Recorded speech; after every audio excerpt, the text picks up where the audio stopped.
বাংলাদেশে কিভাবে নিজেদের আখের গুছিয়ে নিয়েছে আজ পর্দা ফাঁস হবে।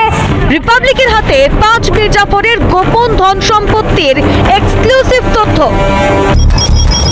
গ্যাস প্রথমে ইন্ডিয়ান হকার দাদা বাবু অর্থাৎ ইন্ডিয়ান রিপাবলিক বাংলার কিছু কথা শুনো, তারপর বাংলাদেশি দাদাদের জন্য কিছু মিষ্টি কথা এবং ইন্ডিয়ান দাদা বাবুদের জন্য সেটা জ্বলা এবং পেছন জ্বলা দুটো কথা বলবো, আশা করি কথাগুলো শুনে যাবা। বাংলাদেশের বিরাট বড় তথ্য ফাঁস করেছে রিপাবলিক নেটওয়ার্ক। বাংলাদেশের মির্জাফরদের গোপন তথ্য ফাঁস রিপাবলিক বাংলায়। গ্যাস আজকে ভিডিওটা একটু বেশি ইন্টারেস্টিং, আগেই বলে দিচ্ছি, মানে শুনছো কথাগুলো শুনছো, হকার সাংবাদিকটার কথাগুলো শুনছো, মানে ভাই বাংলাদেশের মির্জাফর অর্থাৎ নাহিদ, আসিফ এবং ডক্টর ইউনুসকে কথাগুলো মিন করে বলছে তারা। মানে গ্যাস বুঝলাম না গোপন কথা মানে এরা কি বুঝাতে যাচ্ছে? মায়ের কথা মাসি জানে না, তোমার বাবার কথা তুমি জানো না, কিন্তু ভারত বর্তমান বাংলাদেশের শত্রু, তাও আবার বাংলাদেশের গোপন কথা, মানে ডক্টর ইউনুস বাংলাদেশের গোপন কথা তা আবার জানে রিপাবলিক বাংলা হকার সাংবাদিকগুলো। গ্যাস বাংলাদেশের গোপন কথাগুলো তা আবার ফাঁস করতে চলেছে রিপাবলিক বাংলার হকার সাংবাদিকগুলো। তো গ্যাস কি বুঝতে পারছো 2025 সালে তোমার কাছে শ্রেষ্ঠ এবং সেরা বিনোদন হতে চলেছে এই ভিডিওটা। সার্জিস আলম থেকে নাহিদ ইসলাম, সবার কাছে বিটকয়েনের জমা রয়েছে হাজার হাজার কোটি টাকা। বাংলাদেশের সংস্কারের আড়ালে যে নিজেদের সম্পদ বাড়ানোই মূল লক্ষ্য তা আর বলার অপেক্ষা রাখে না। বাংলাদেশকে অশান্ত করার আসল উদ্দেশ্য যে নিজেদের ভান্ডার অর্থাৎ পকেট ভরানো তা পরিষ্কার হয়ে গেছে। রিপাবলিকের তদন্তে সেই তথ্য সামনে চলে এসেছে। বর্তমানে ভারত এবং বাংলাদেশ দুই দেশের শত্রু ভাই। এমন অবস্থা তো ইন্ডিয়ান দাদাবাবুরা বাংলাদেশের নাহিদ এবং আসিফের ব্যাংক অ্যাকাউন্ট তদন্ত করে দেখেছে। মানে ভাই আমার সাদা মনে কুচি করে শুধু একটাই প্রশ্ন, এই অসম্ভব কাজটাকে কে এবং কিভাবে সম্ভব করে দেখালো এই মানুষটাকে দেখার আমার খুব শখ। বাংলার প্রাইম টাইমে রিপাবলিক বাংলার সিনিয়র এডিটর স্বর্ণালী সরকার ও সিনিয়র এডিটর ময়ূখ রঞ্জন ঘোষ ইউনুস ও তার সেই মির্জাফরের পর্দা ফাঁস করলেন। গ্যাস ইন্ডিয়ান দাদাবাবু অর্থাৎ রিপাবলিক বাংলার তরফ থেকে 2 জন তদন্ত করেছে। এই 2 জন তদন্ত করার মধ্যে একজন সেরা থেকে সেরা ব্যক্তি হচ্ছে ময়ূখ রঞ্জন ঘোষ। এই মহান এবং অন্যতম ব্যক্তি যেহেতু নিজে তদন্ত করেছে, তার মানে আজকে ভিডিওটা একটু বেশি ইন্টারেস্টিং হতে চলেছে। কিভাবে একটা দেশকে লুটপাট করে নিজেদের আখের গুছিয়ে নেওয়া যায়, কারা সেই গাদ্দার? ভাই এরা কি নিউজ প্রেজেন্টার নাকি মলম বিক্রেতা? মানে ভাই একটাবার চিন্তা করেন, একটা নিউজ স্টুডিওতে বসে এরা কিভাবে চিল্লাচ্ছে। ভাই বাজারের যারা হকার, যারা মলম বিক্রি করে, তারাও তো ভাই এদের চাইতে বেটার আছে। তারা বাংলাদেশে কিভাবে নিজেদের আখের গুছিয়ে নিয়েছে আজ পর্দা ফাঁস হবে। রিপাবলিকের হাতে 5 মির্জাফরের গোপন ধন সম্পত্তির এক্সক্লুসিভ তথ্য। মির্জাফর 1। বুঝলাম না ভাই এরা এত সাহস পায় কোথায়? এরা উপদেষ্টাদের ডিরেক্ট মির্জাফর বলে দিচ্ছে।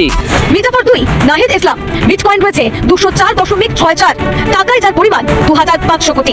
মির্জাফর 3 আসিফ মাহমুদ সজীব ভুইয়া, বিটকয়েনের পরিমাণ 133.8, যার বাজার মূল্য 1500 কোটি টাকা। মির্জাফর 4 মোহাম্মদ সার্জিস আলম, 1000 কোটি টাকার সমান বিটকয়েন রয়েছে। মির্জাফর 5 খানতালাত মাহমুদ রফি, 11.094 বিটকয়েন রয়েছে টাকায়, যার মূল্য 120 কোটি।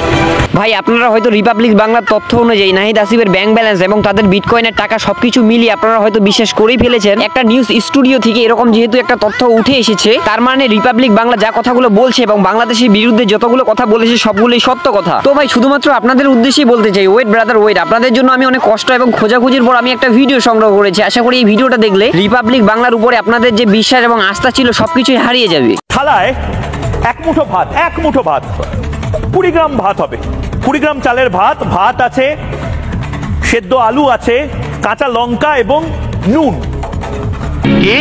এক মুঠো ভাত, আলু সেদ্ধ, কাঁচা লঙ্কা যেটাকে আপনারা বাংলাদেশের মানুষ কাঁচা মরিচ বলেন, এবং নুন 300 টাকা। এইটা হচ্ছে আমাদের 70 টাকার খিচুড়ি, ডিম 8 ধরনের ভর্তা। 50 টাকায় আনলিমিটেড খিচুড়ি, আনলিমিটেড ভর্তা, আনলিমিটেড সালাদ।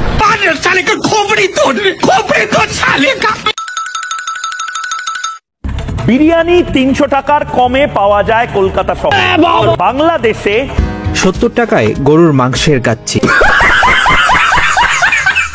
30 টাকায় বিরিয়ানি বিক্রি করতে। বাংলাদেশে 30 টাকায়, তাও আবার বিরিয়ানি, আর অন্যদিকে একটা সেদ্ধ ডিম, আনলিমিটেড তরকারি 30 না 40।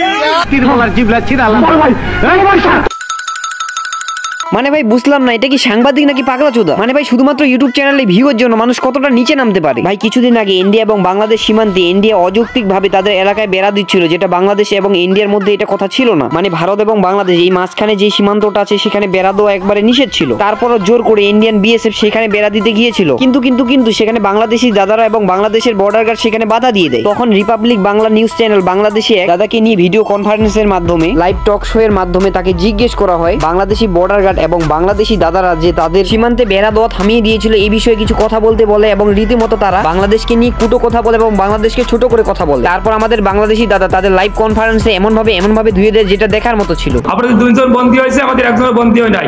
আপনাদের 2 জন আহত হয়েছে, আমাদের মাত্র 5 জন আহত হয়েছিল। মনে পড়ে না? লজ্জা করে না আপনাদের? বাংলাদেশ নিয়ে তাচ্ছিল্য করেন। 2001 সালে শিক্ষা হয় নাই, 2005 সালে 18 বর্ডারে গন্ডগোল করছিলেন, সেখানে আমাদের অ্যাসিস্ট্যান্ট কমান্ডার শ্রীমান জীবন কুমার। উনি একজন হিন্দু, উনি একজন খাঁটি হিন্দু, উনি একজন পিওর হিন্দু। মানে ভাই যখন লজিক দিয়ে পারে না তখন বলে কি আপনি কি হিন্দু, আপনি কি হিন্দু। মানে গাইস ভারতবাসী মনে করে হিন্দু হলেই তাদের পক্ষে কথা বলবে, সেটা হোক অযৌক্তিক কিংবা যৌক্তিক। গাইস লাইভ টেলিকাস্ট চলাকালীন তারপর দেখেন আমাদের বাংলাদেশি দাদা কি হিসেবে তাদের ধুয়ে দেয় এবং কিভাবে ঝগড়া করে।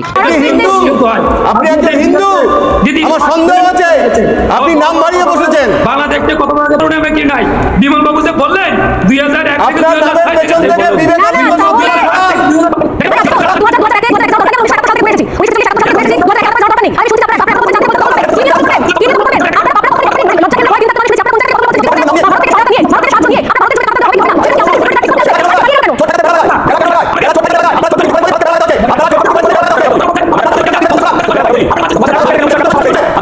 মানে গাইস বাংলাদেশি দাদা তাদের যেভাবে ধুয়ে দিয়েছিল এটা পুরো দেখার মতো ছিল। মানে টানা 10 মিনিট তাদের অপমান করেছিল। তো গাইস আজকে ভিডিওটা এই পর্যন্ত, দেখা হচ্ছে নতুন কোনো ভিডিওতে। আশা করি আজকে ভিডিওটা অনেক মজা পেয়েছো। আমি হকারদের নিয়ে আর কথা বলতে চাচ্ছি না। তো গাইস ভিডিওটা ভালো লাগলে একটা লাইক করো, একটা কমেন্ট করো, একটা সাবস্ক্রাইব করে দাও আর পেজটাকে ফলো করে দাও। তো গাইস দেখা হচ্ছে নতুন কোনো ইন্টারেস্টিং ভিডিওতে। সেই পর্যন্ত ভালো থাকো, সুস্থ থাকো। আসসালামু আলাইকুম।